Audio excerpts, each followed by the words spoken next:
Good. We'll try that again. Good morning, and thank you for tuning in this morning, trying to get a good connection.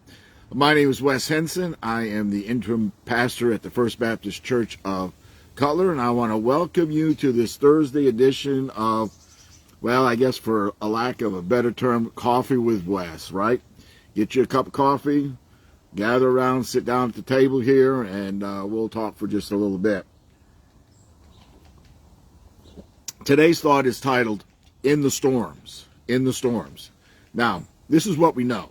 We know that God is faithful to bless those who belong to him. We know that God is a rewarder of those who seek him by faith, that he rewards those. So he gives us a reward.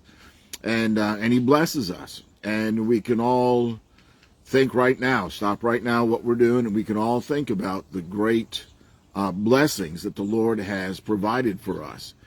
But what do we do and how do we handle, and this is where we're going with our thought today, how do we handle the storms that appear in our life? What do we do about it?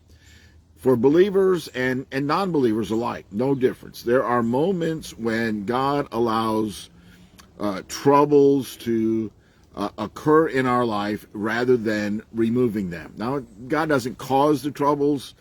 God doesn't cause the storm, but God seems to let the storm have its way, if you will, and he allows those storms in our life. He doesn't remove the storm. It's there. We have to deal with it.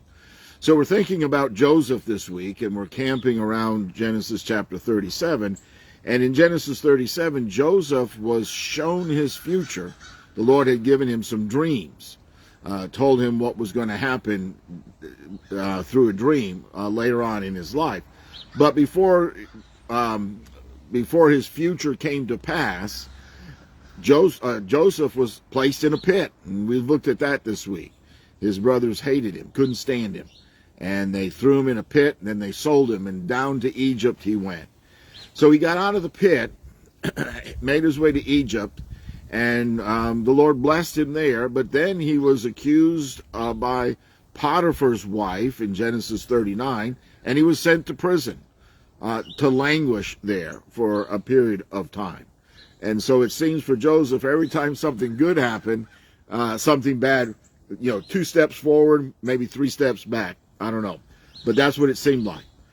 The storms in his life. One after the other. In our lives, in your life, in my life, we are faced with storms. Storms of sickness, grief, financial woes, family struggles, all those kinds of storms that take place. And we may feel bombarded by them and like there's no end, one right after the other. We get up, we get shot down.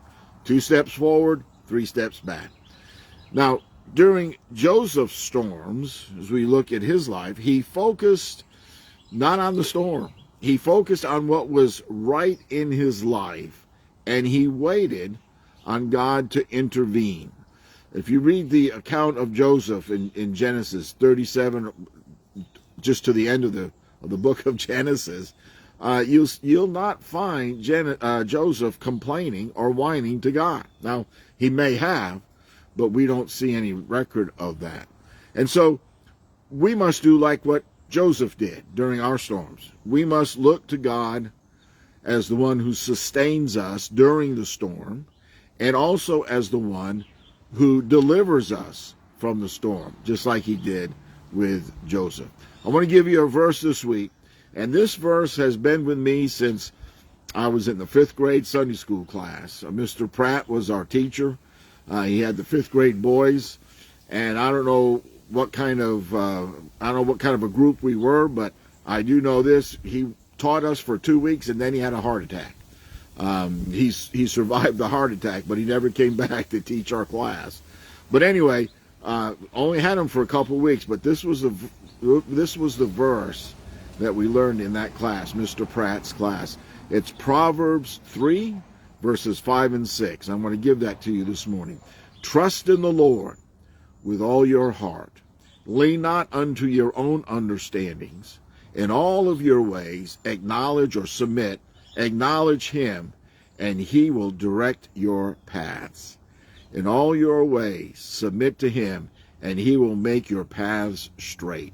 Proverbs 3, 5, and 6. You keep that with you today on this Thursday day, best day of the week, and I hope it's a good day for you. And I hope if you're facing storms in your life that this verse, Proverbs 3, 5, and 6, will help you as you maneuver the storms in your life. And remember, God is the sustainer, and God is also the deliverer.